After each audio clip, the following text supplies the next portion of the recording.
All right. So for your final project, I want you to create some kind of drawing or pattern that is repeated that is pretty kind of cool. I've tried to create like a firework here, and I like it, but I don't. I think it's too small. And so what I'm going to do is teach you how I set it up so that I could make it larger, and I'll just let it go on the side. You can no, actually stop watching that. All right, stop. um, by using variables. So I created a loop that I was going to run 50 times. Well, actually, a certain amount of times, and I think I only need to run it like 10. So what I did is I created some variables up here, and one I need to actually add up there is count. Set count to 0. There we go.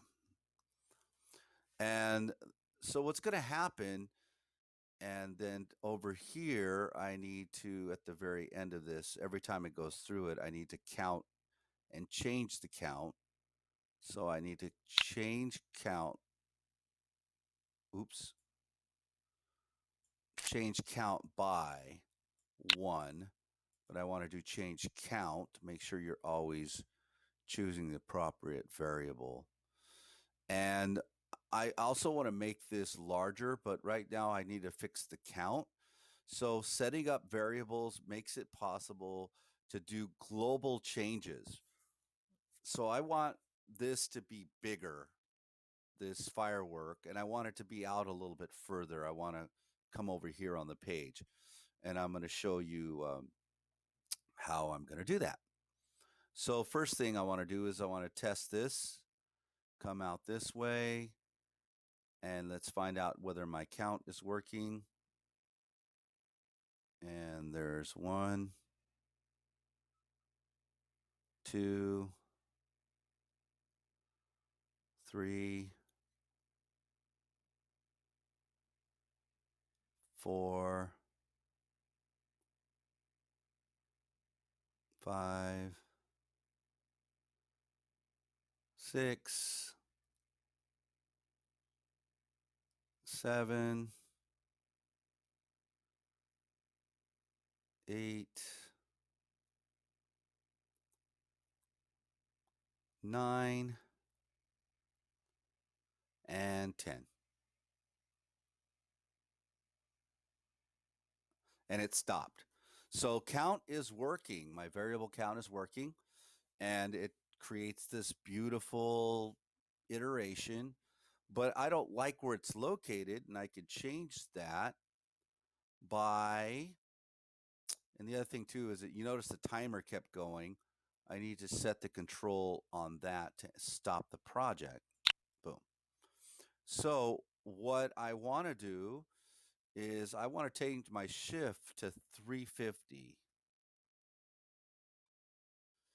And I want to change my distance to 2400. And now I don't have to, I only have to change those two numbers to get a different outcome by go ahead and hitting click here, starting. And now this should come over to about right here. Yep. And this is where it should start making my drawing. Yep. It's doing what I asked it to do, right where I want it to be. Don't run into the wall. No, it's not going to. Yay. So that's how you, yeah, that's the importance of doing these kind of global variables. When you do global variables, it gives you an opportunity to make global changes. You don't have to go through and change everything to get a different result. As you're seeing now, this is going to be what I actually intended it to be, even though I didn't do it in the right place the first time. And I really like what I'm coming out with.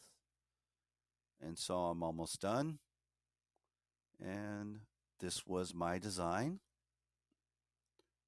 And it should turn around and stop. Boom. 1 minute, 12 seconds.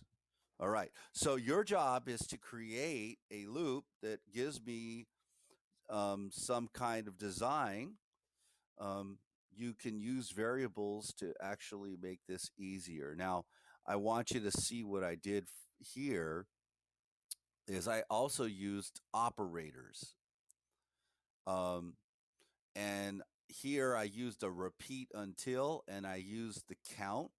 I set the count to 0, and I said count equals 10.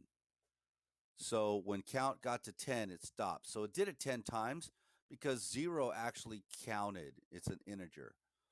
Um, and then what I did is I put this loop and I decided to turn left 5 degrees and drive forward for 350 millimeters. So this is where my shift comes in. I can change the value of shift. Down here, though, I did work with the degrees. I changed the degree numbers, but I could create something globally called degree and put it inside my my program so that I could change the degree up here and find out what the difference is. So I'm going to go ahead and do that right now. I'm going to create a variable called degree, call it DEG, and hit submit. And I'm going to take that variable and I'm going to go ahead and set it up here. And I want to make sure that it's degree that's set, and I'm going to set degree to 0. Actually, I'm going to make it 10. And then I'm going to put into my program degree 10 here and degree 10 here. But it doesn't really matter what those degrees are.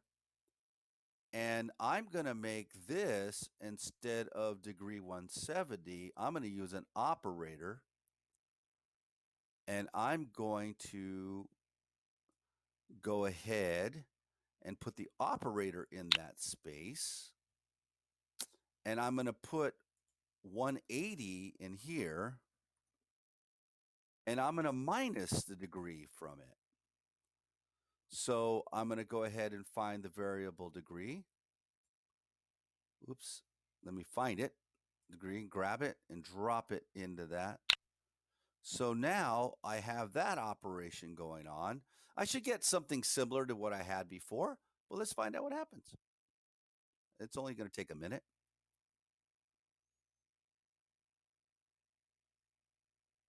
So I got, there it is. Whoa. Okay, I'm getting a little bit more shifting going on, but it's working pretty well. And it's going to be a little bit more pronounced than it was before.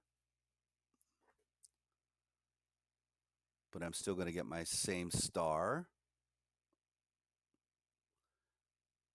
Yeah, there it is. I'm still going to get my iterations. So the beauty of, again, using global variables is that you can use the mathematical computation ability of your computer to do what it was supposed to do, which is compute.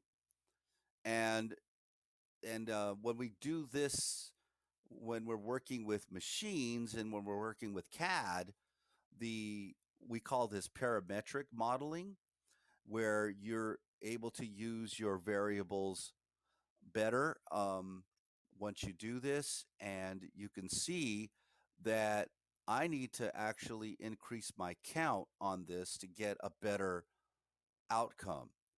So what ended up happening is I'm going to need to add like 3 more iterations here to get what I really want, which is to close it off and come back down to here. So let's find out what happens with that. And I do like the playground model that I use when we do this is like we can think through these issues and see what happens. I do not want you to copy my model. I just want to show you how you can create a model, your own, um, and give me some kind of figure. Oops, that should have been 13. I did it 3 times. 1, 3. So there you go. That's troubleshooting for you. For some reason, I didn't get 13 in there. I got 3 iterations. I want 13 iterations to see what it gives me. I want to retrace my steps eventually. So when I did the degrees and I made the degrees larger, what ended up happening is that I needed to do more iterations for it to actually overlap itself.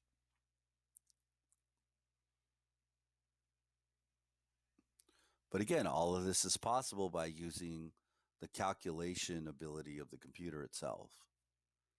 I don't have to go and add other lines of code once I think about how this mathematical geometry is going to work.